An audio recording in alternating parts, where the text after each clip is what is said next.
Hello, good afternoon. You're listening to 94.1 KPFA in Berkeley, 89.3 KPFB Berkeley, 88.1 KFCF in Fresno, and online at kpfa.org.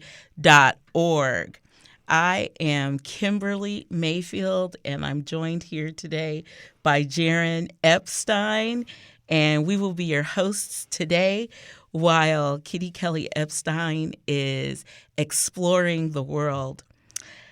1 in 4 American students is chronically missing school, not just the occasional sick day, but gone for weeks, sometimes months at a time. In Oakland, the numbers have been especially stark.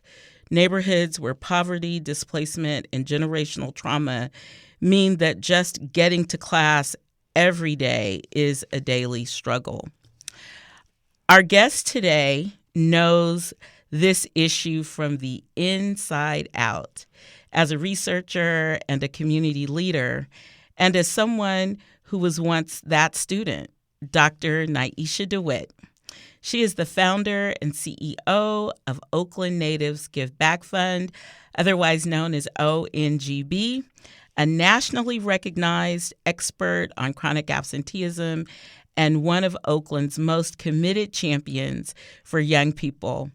Dr. DeWitt, welcome to Education Today. Hey, thank you so much. It's wonderful to be here. KPFA has always been a voice of the community. I'm honored to be a part of this conversation today. Excellent, excellent. So let's start by making sure our listeners understand what we're actually talking about when experts say chronic absenteeism. What does that mean, and why is that different from regular truancy or just skipping school a day here and a day there? That is such an important distinction. I'm glad you asked. And it's because for most people, including many parents, they get it wrong.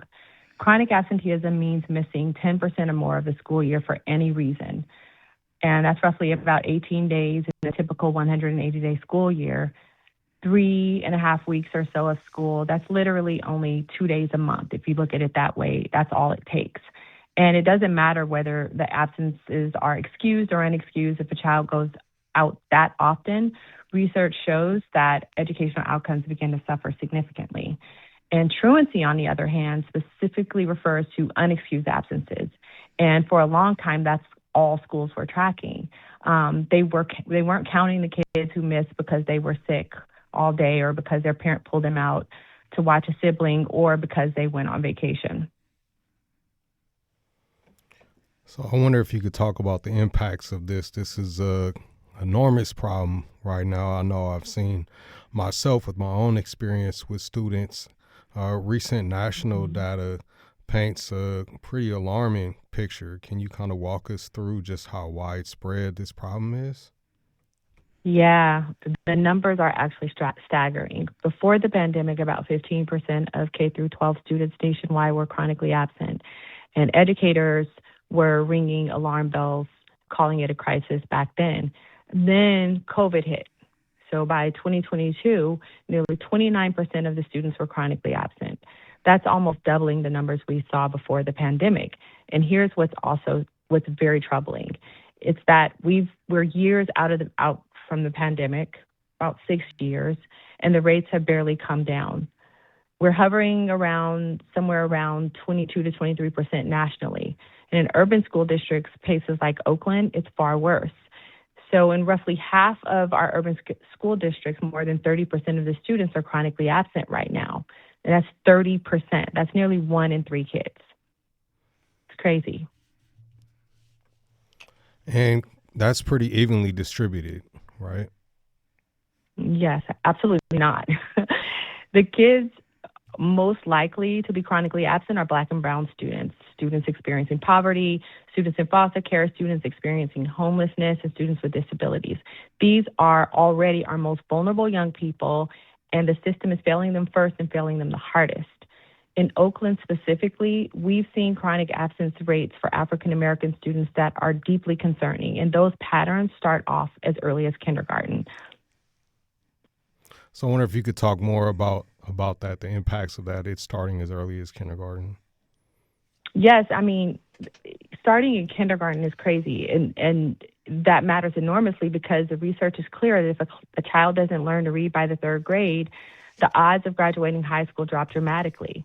Chronic absence in the early years sets off a cascade of consequences that can follow a child their entire life, not just K through 12. I'm talking post-secondary into their careers and beyond, showing up as a behavior that actually builds from early childhood. Wow, this is really sort of interesting and illuminating because I know that often families think just missing one day isn't going to make that much of a difference. I want to dig into something that you wrote about, which is this idea of student disconnectedness. And I think that's a really interesting way to think more broadly about this issue of kids coming to school or not coming to school. When we just look at attendance numbers, it's really easy to frame this as a problem of an individual student or families. But you have a very unique and innovative perspective. You see this really differently. Can you tell us about your view of this issue? Yes, and this is actually the reframe that I think is most critical. When a child stops coming to school, we immediately ask, what's wrong with the child? What's wrong with that family, that community? But the question we should be asking is, what is it about this school, this classroom, this teacher, this experience that isn't working for this child and their family? Student disconnectedness is real, and it's this profound sense that school is not a place that's built for you, that you're invisible, that your culture isn't reflected in what you're learning, that no one would even really notice if you weren't there. And herein lies the painful truth of my own story, because I was one of those students. Tell us about that, if you're comfortable, because I think it really illuminates what you're talking about. And you and I have had a lot of conversations around it. And because of our orientation to education, you know, in that we were both doctors, we both earned our doctorates at USF, we had different journeys. So would you be comfortable sharing with our listeners your fantastic, amazing journey?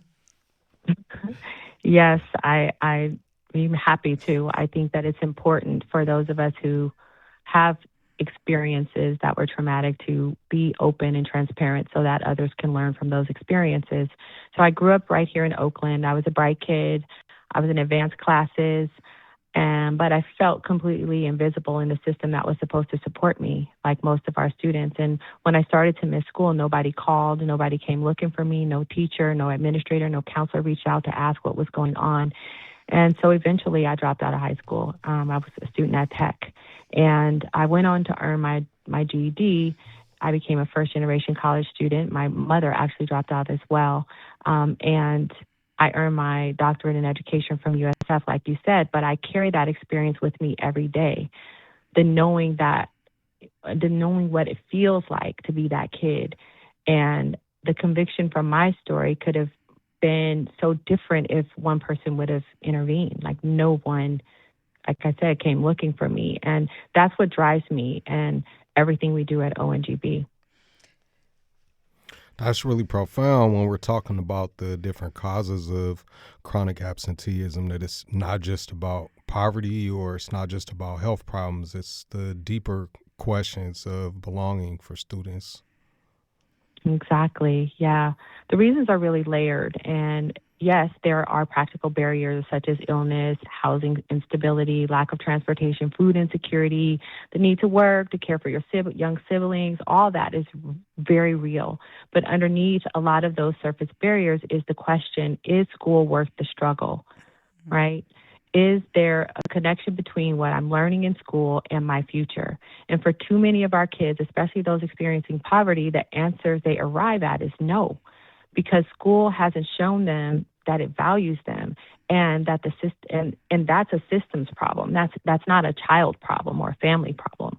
That's a really, really great point, Dr. DeWitt. I do have a question for you about mental health, but before I get to that question, I was wondering if you could share with us, like, what was a education system that you did see that was working for kids? Because I know while you dropped out in Oakland, you had another experience on the East Coast that gave you some insight. So could you share about what you saw, like where you were and like what you saw, and then I'll have another question for you. Sure. It's really interesting because I do believe that everything happens for a reason. And while it was an unfortunate, traumatic experience that I had when I was disconnected from school, it taught me a lot and made me the empathetic, servant that I am right now. I moved to Maryland when I was probably about 16 years old after I failed my 10th grade year. I moved there, and I moved with my cousin. I didn't have any friends, didn't know a soul, and I enrolled in a high school there because I just wasn't about to repeat the 10th grade at Tech. I was not ready to do it. So I needed to be far away from that madness. So I enrolled in school there, and the difference was there were several differences that I observed, and I tracked them even at a very young age. There was school buses, like everyone rode the yellow bus to school. No one was able to drive unless you were a senior. We all had to stay on campus. There was no off-campus lunch. So you didn't have that, that fade off after the lunch period. Most of my friends were going to school. So if I missed school, I was missing out on the fun because I was the only one at home, bored as heck. And the other thing is just that my cousin was super vigilant about holding me accountable and making sure that she had set in place a rule that if you don't come to school, go to school for whatever reason, I'm sending you back home. I didn't want to go home because to me, something about that felt like failure, whereas what I was experiencing back at home didn't feel like failure at all. And although I came back, I finished that semester because I only stayed there one semester, but it was long enough to tell the difference because I also worked part-time and all kinds of stuff. But not having to be on public transportation was a huge barrier removal for me, but also the fact that I had a 3.0 GPA when I left there. So I knew that at that point I had proven to myself that it wasn't a me problem, it was a systems problem. And to have that awareness at a young age, I have to say, was just pretty forward thinking on my part. But yeah, that was my experience. But I came home and got right back into the mess that I was in. Like I wasn't gone. It was like a soap opera. Like you could just turn it back on and catch up to what was happening when you last watched it 3 years ago. So yeah. Well, there were a lot of really interesting things happening in Oakland when you were a teen experiencing this. And I think one of the key things for listeners to sort of recognize is that there are a lot of things that compete for our students' attention. And schools need to be as exciting and as engaging as some of those other things, because I think one of the things that you mentioned in what you just shared is that you were surrounded by students, your friends. They were going to school, and so that culture of going to school was something you sort of fit into versus having to create it. And I think that a lot of what you experienced, as you've said, it sort of guides and drives some of the programs and initiatives that ONGB is engaged in and implementing for students now, very critically, because we know that mental health is a very sort of prescient issue for our kids right now in a way that it hasn't been. And most specifically, post-pandemic, we're hearing a lot about anxiety, depression, students who are generally afraid to come back to school or to a school building. And you know, have some thoughts about just the way schools feel, look, and smell.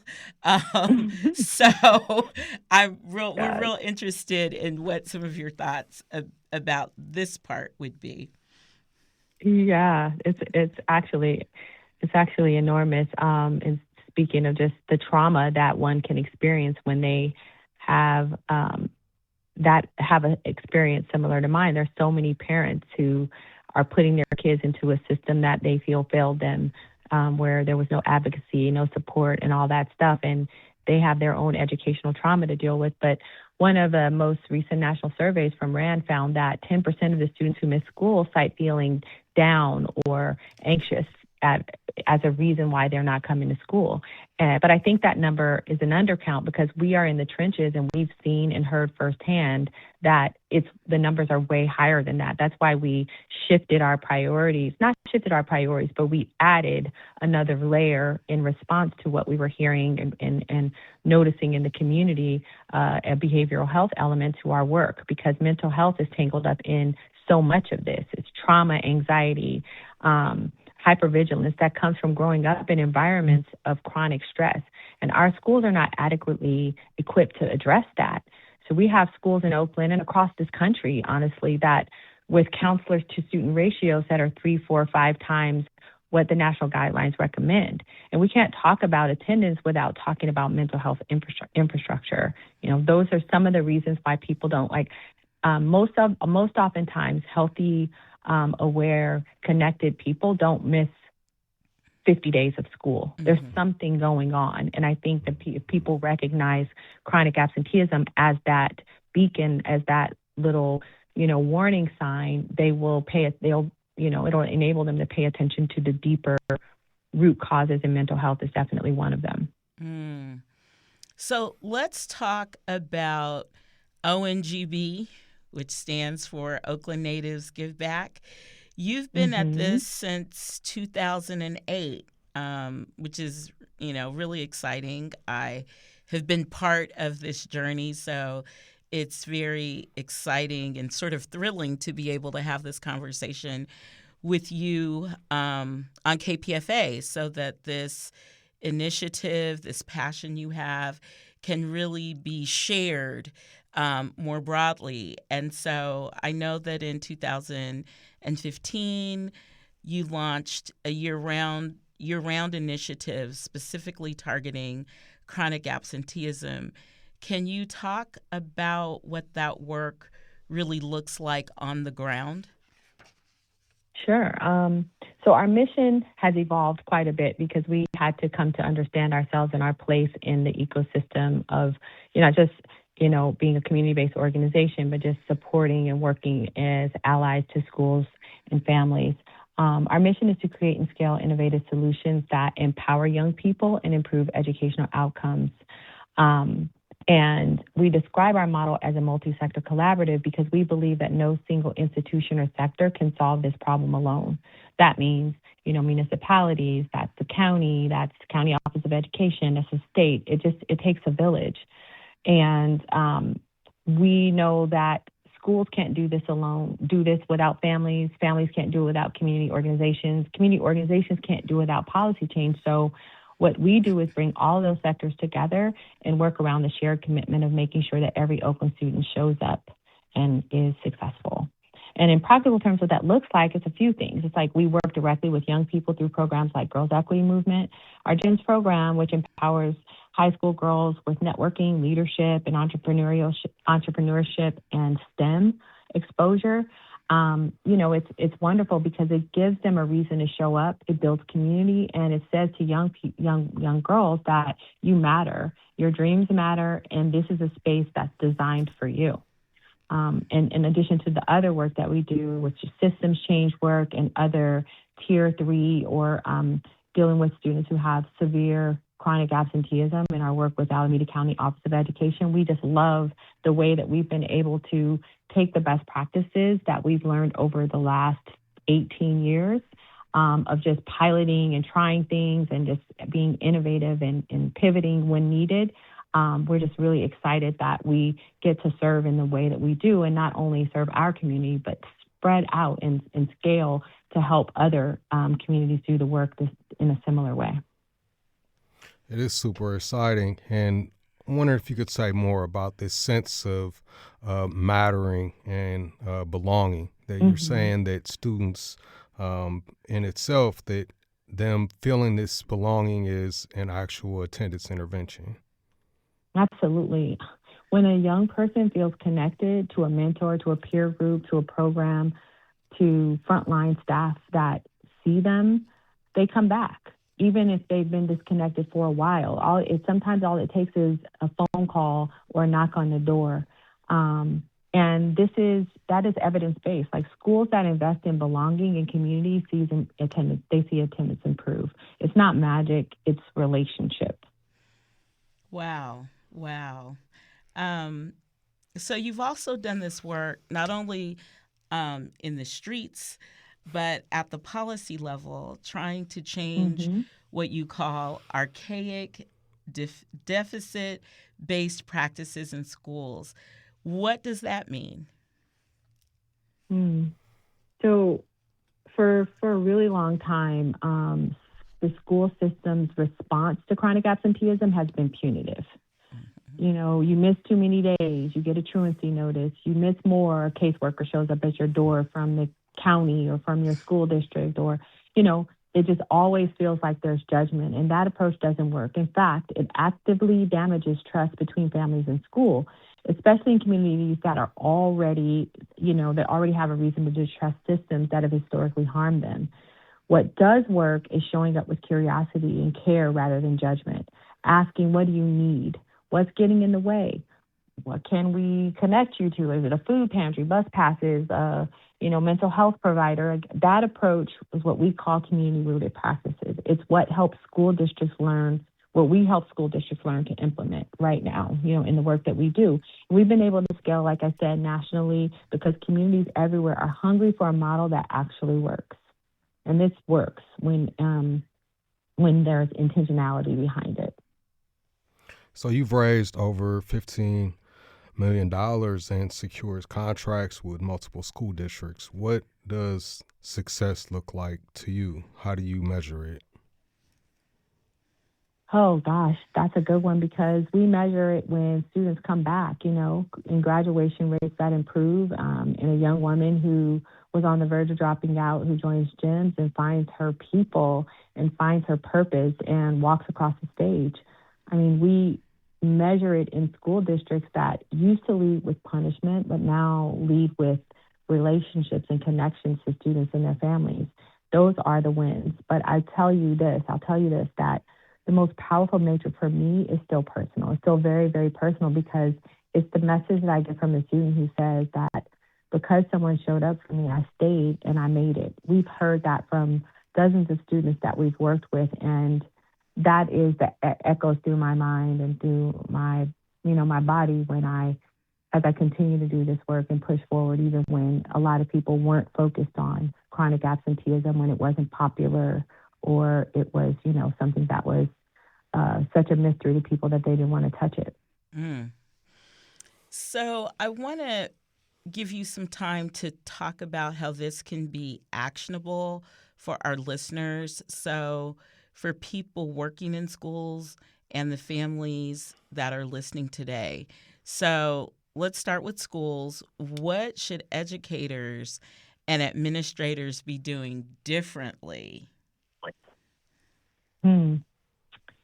I would say that one of the things that schools should be, there are two things that I think schools should do differently. One is they should, because it sounds very simple, but it's transformative, is that every notice, every absence, it's not just a record, but it is something that they could respond to. A phone call, a text, a knock on the door, something that says, we see you, you're missed, we want you back. You would be surprised how many administrators that I've talked to are like, just let them do what they're doing. I'm focusing on the ones that are here. But research consistently shows that personal outreach is one of the most effective attendance interventions we have, and it doesn't cost as much as people think. It just to send a message, and that can't be faked. It says that you matter. Another thing that a school can do is allow your community allies to support the work in meaningful and significant ways. You can't do it alone, and you shouldn't have to. So leverage our expertise. Leverage the expertise in your community. If there's someone who is good at gang violence abatement, or someone who's good at supporting domestically abuse, or people who are in domestic abuse shelters, or folks who are experiencing food insecurity, let them do the things that they do to help expand your capacity to make a collective impact. So those are the two things I would say for a school. I would also say that it's important to invest in belonging, like mentorship, affinity groups, student-led clubs, and culturally relevant curriculum. I mean, students who feel a sense of belonging in school attend at higher rates, and it's honestly that straightforward. And I would say the third thing is not necessarily to do as much just with the schools, but it's just partner with families as allies and not adversaries, and hold attendance conversations in the spirit of partnership, not accusation. So if you have an attendance meeting and you invite a parent to the school, it's just how can we help? How can we partner with you to help your child who is a high school student who is 6'4", who is resisting school for whatever reason? It's how do we partner with you to help them do the things that they like to do, instead of making you feel like you are not a good parent when you're doing your very best and working as hard as you can. Offer concrete supports that for the barriers that families face. And the solutions are not cookie cutter, so you have to really know your community's needs.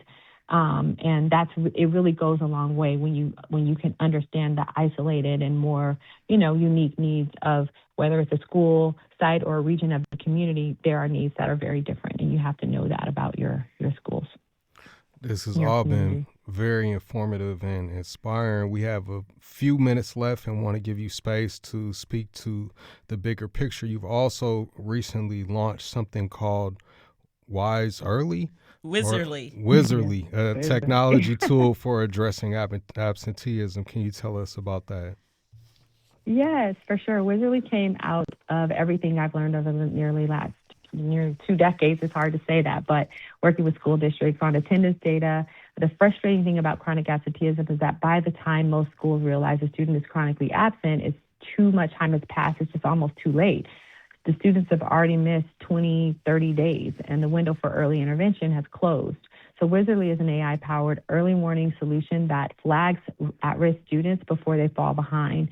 It's a parent engagement tool, and it's a collaboration tool so that the schools and community can collaborate in real time, and it surfaces some of the challenges so that the interventions that are implemented are effective and work for the students at the dosage, if you will, that they need. So it's really exciting to, bring technology into the fold, because it'll help ONG expand its work and expand some of the support that we could provide to even more school districts in the country. Excellent. Perfect. Wizerly. We want our listeners to remember that word. You will be seeing that in your schools, and hopefully your districts that need support around student connectedness will find Oakland natives online. So thank you so much, Dr.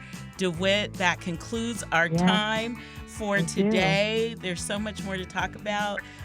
Maybe we can get you to come on Education Today at another time. Thank you so much. Have a great day. Thank you. Thank you so much. Bye. Bye, Dr. Mayfield and Jaron. Bye-bye. 7th birthday celebrations with a benefit performance featuring Grammy-nominated John Santos Sextet. Saturday, May 23rd at La Peña Cultural Center, 3105 Shattuck Avenue in Berkeley. Doors open at 7 p.m. and the show starts at 8 p.m. This event is hosted by us, Joanna Manqueros and Taufiq Halabi. More information is available at kpfa.org/events. The following is brought to you by no one trying to sell you anything. This is 94.1 KPFA, 89.3 KPFB in Berkeley, 88.1 KFCF in Fresno, and online everywhere. Tell a friend at kpfa.org.